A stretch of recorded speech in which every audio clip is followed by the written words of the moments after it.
Have you ever felt off balance, like you should be happy based on everything around you, but for some reason, something just feels off? That was how I felt several years ago. I was on a journey to figure out who I really was and how I could live more authentically.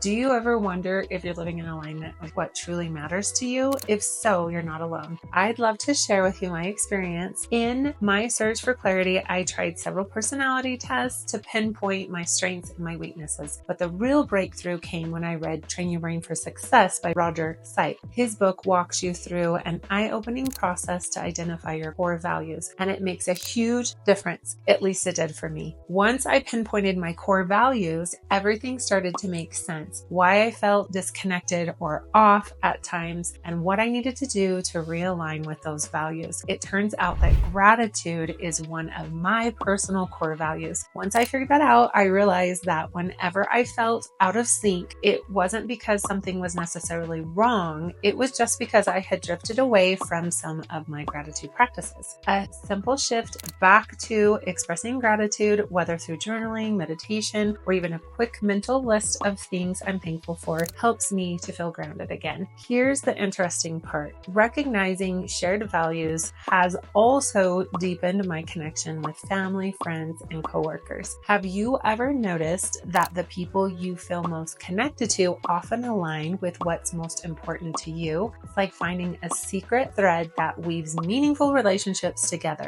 Over time, I've collected several gratitude practices that I now use regularly. One of my favorite realizations, gratitude really does lead to happiness. No wonder why Thanksgiving has always been my favorite holiday. In fact, I've replaced traditional Christmas cards with gratitude cards, which feels much more in sync with my values. So what about you? What do you think your core values are? If you've ever felt out of sorts, could reconnecting with those values make a difference? I'd love to share some of my favorite gratitude practices, stories, and tips for you. Maybe they'll inspire you to start your own journey towards living authentically. Let's start with a conversation. What are you grateful for today? Is this your first time to the channel? And do you want to know everything there is about living in Salt Lake City, Utah? Then subscribe below and tap the bells for notifications so that you can be the first to know everything about the current market in Salt Lake City, Utah and surrounding suburbs. My name is Janet with Living in Salt Lake City, Utah. We get calls and texts every day from people just like you looking for help to make a move to Salt Lake City, Utah and surrounding suburbs, and we absolutely love it. Whether you're moving in 9 days or 90 days, give us a call, shoot us a text, or send us an email. My information is in the description below so that we can help you make a smooth move to Salt Lake City, Utah and surrounding suburbs. Growing up, my parents were incredible examples of what it meant to live with gratitude and service. Our home was always open to anyone in need, whether it was young women needing a safe place to stay or people who were just needing a little extra compassion. It was normal to wake up and to find a new face at the breakfast table. My parents truly lived the idea of kindness starts at home. Have you ever experienced something like that? A home so welcoming it felt like a second family? My mom has always had a magical way of brightening someone's day. If she hears that someone is going through a tough time, she'll whip up a delicious dessert or craft a thoughtful gift faster than you can say homemade brownies.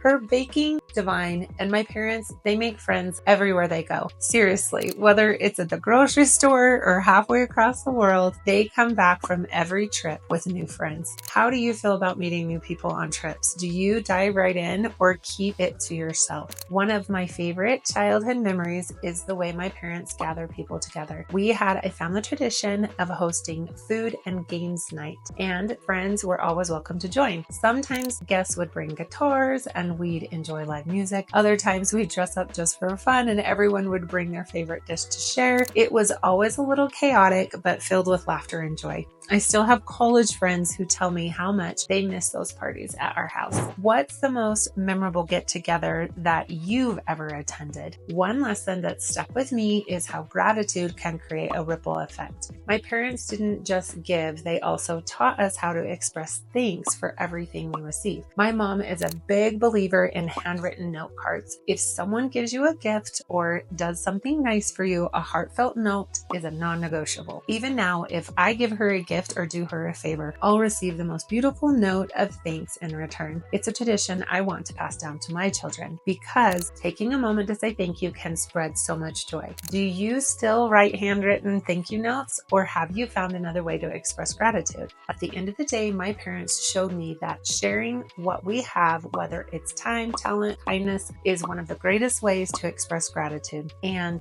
that gratitude, it doesn't just make you happy, it creates a chain of happiness that keeps on going. What's a life lesson you've learned from your family about kindness or gratitude? I'd love to hear your stories in the comments below. Let's keep each other inspired.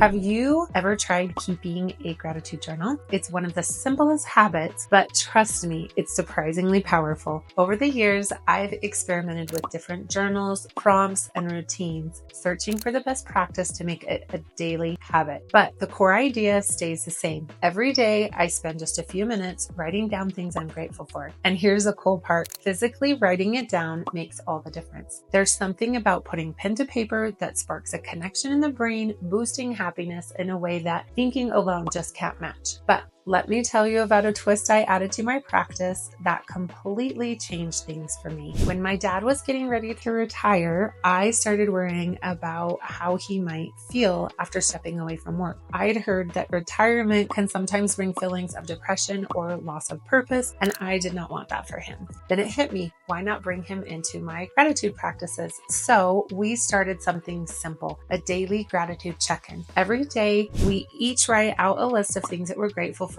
and then we text each other a quick G list done. At first, it was just a way to stay connected, but over time, it's become so much more. We started sharing not only gratitude lists, but stories, jokes, and little updates on our lives. It's added a whole new dimension to my relationship with my father that I never expected. What's been most surprising is how much I've learned about my dad through this simple practice. He has a sense of humor that catches me off guard and always makes me laugh. If you've ever thought about starting a gratitude journal, why not take it a step further? Is there someone in your life who could benefit from starting this practice with you? Who knows what kind of a new connection or conversation it might just open up. What would be your G list today? I'd love to hear it. Leave me a comment below. Last year, I had the privilege of attending a seminar where I heard Pasricha speak. If you are not familiar with him, he is the author of The Happiness Equation and the mind behind the wildly popular blog 1000 Awesome Things. His story really impacted me. Despite outward success, his personal life hit rock bottom, and that's when he turned to gratitude as a way to rebuild his happiness. His journey from blogging about small joys to becoming a best-selling author was inspiring and proof that gratitude can rewire your outlook on life. During the seminar, Neil shared an amazing game called Rose, Thorn, Bud, a simple but impactful way to practice gratitude. The idea is to reflect on your day by naming 2 roses, which are positive moments, a thorn, something that didn't go well, and then a bud, something that you're looking forward to the next day. It's such an engaging practice, perfect for family dinners or personal journaling. I loved it immediately because it's not just about recognizing the good moments, also acknowledging the challenges and keeping us hopeful by focusing on the future. What really struck me was how practical his advice was. It wasn't just theory. This was something anyone could implement, whether at home or amongst colleagues. Gratitude, as Neil emphasized, isn't about dismissing life's hardships. It's about shifting your perspective and training your brain to notice and appreciate the positives, no matter how small they may be. His message aligns with positive psychology research, which shows that small, consistent practices of gratitude journaling can significantly improve mental well-being and happiness over time. I've personally started incorporating this gratitude game in my routine, and it's been transformative. What's one thing that brought you joy today? Or maybe a challenge that you're learning from? Give Rose, Thorn, Bud a try. It might surprise you how much it shifts your day-to-day outlook. Another easy suggestion is to find a set of 30 days of gratitude cards with unique prompts, or use the A to Z gratitude game, where you pick a letter from the alphabet and write all the things you're grateful for that start with that letter. There are countless games and gratitude practices available. I like to search new ideas on Etsy or Pinterest. There are so many creative ways to make gratitude a game and have it be a part of your daily routine. Here are a few mantras I love when I'm getting off track. Fear will not steer my ship today. I learned from fear that fear does not get a vote in my life. Anything worth doing takes time. When things feel rocky, I remind myself that storms clear the way for a clear day. One of my favorites was a day when I was feeling stressed and I asked my daughter why she doesn't get stressed. She replied, "Mom, I am too busy for stress," right? Like, I am too busy for stress. I love this affirmation. Nothing in life is a coincidence. Everything we experience is drawn to us through the energy that we put out. Have you ever noticed that when you're in a negative headspace, more challenges seem to follow? That's the law of attraction at work. It teaches us that the way we show up, our thoughts, words, and emotions manifest the reality around us. This idea reminds me of the Disney film Pollyanna from the 1960s, where the eternally optimistic Pollyanna transforms the outlook of the entire town. The same principle applies in our lives. Our internal world directly shapes our external experiences. Wayne Dyer captured it perfectly. We manifest not what we want, but what we are. If we embody gratitude, hope, and joy, those energies will reflect back in the form of opportunities, relationships, and happiness. This alignment isn't automatic. It's a skill. Just like actors can summon emotions on demand, we can train ourselves to think and feel differently. Even if it feels unnatural at first, faking it until you make it can rewire your brain until positivity becomes your new normal. What would happen if you spent time imagining what it feels like to already have what you desire, whether that's love, success, or peace? Words also hold incredible power. Think about how often we say things like, "Oh, I'm exhausted," or "It's impossible to meet good people." What if instead we shift our language? "I used a lot of energy today, but I'm proud of what I accomplished." By focusing on what can be, we open doors to those thoughts and things to manifest into our life. The key is mindfulness. Pay attention to your thoughts, words, and energy. What are you attracting into your life? What are you ready to release so that you can align with the version of yourself you aspire to become? Let's explore how we can intentionally shape the world around us, just like Pollyanna changed hers, one grateful thought at a time. How are you feeling today? No, really, how you feel matters more than you think. Your emotional state is like a radio frequency broadcasting to the universe and attracting experiences that match your vibe. If you're not feeling great, even positive thoughts won't help. Your emotions set the tone. The goal, raise that vibrational level and align yourself with the energy that you want to attract. Here's some fun, practical ways to stay tuned into the frequency and create more alignment in your life. First, you can use meditation or daydream with a soundtrack. Struggling to find positive thoughts? Meditation can clear your mind, or create a playlist that lifts you up. Close your eyes, imagine possibilities, and let yourself dream big while the music plays. This will boost your energy fast. Second, flip the script of fear. Worried about finances? Try the mantra that shifts your mindset. If scarcity is creeping in, tell yourself something empowering and true, like, "I've always had what I needed when I needed it." These small shifts can work wonders. Third, gratitude in action. Spend time each day noticing what you're grateful for. A gratitude practice attracts more good things to be grateful for. Plus, it feels amazing. Obviously, I can't share this one enough. Fourth, visualize and write things down. Grab a notebook and jot down your goals. Sketch what achieving them will look like, feel like, and then affirm it. "This is what I'm working towards." Seeing it makes it feel real and achievable. Fifth, edit your circle. Surround yourself with people who inspire you to level up. Ever heard the phrase, "If you want to soar like an eagle, stop hanging out with pigeons"? When you grow, you inspire others to grow too.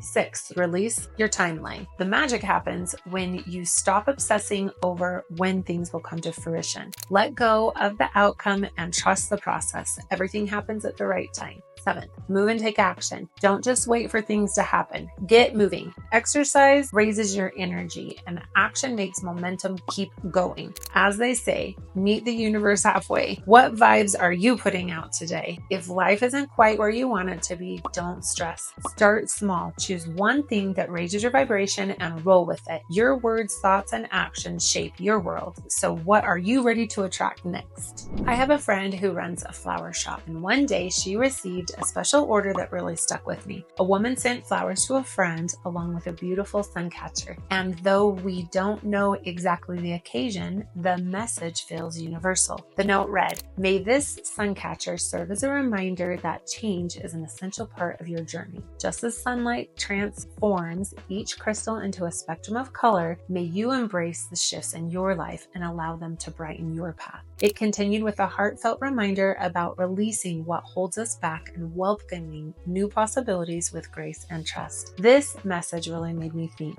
Change is inevitable, right? Just look at how quickly life moves. Blockbuster turned into Netflix. Taxis became Ubers, and the world just keeps evolving. Growth isn't always comfortable, but it's where transformation happens. What if instead of resisting change, we learn to embrace it like sunlight through a sun catcher, letting each shift reveal new colors and opportunities? What's one change in your life that would brighten your path? And what's something that you might need to let go of to keep moving forward? Every August since 2007, I find myself eagerly anticipating the Buffini real estate training seminar called Mastermind. It's not just an event, it's a tradition, a source of inspiration, and a chance to bond with my son on a memorable trip. That last year's seminar was no different, and I left with a fresh perspective thanks to a powerful lesson shared by Damon West, co-author of The Coffee Bean, a simple life lesson to create positive change. Now, let me give you a sneak peek into this lesson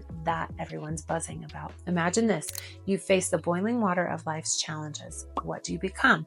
If you're a carrot, you're soft and weak. If you're an egg, you're hard, growing tough and unyielding. But if you're the coffee bean, well, that's where the magic happens. Instead of letting the water change you, you change the water. You infuse your environment with strength, positivity, and resilience. The simple yet profound analogy teaches us that we have the power to transform our surroundings, no matter how hot the water gets.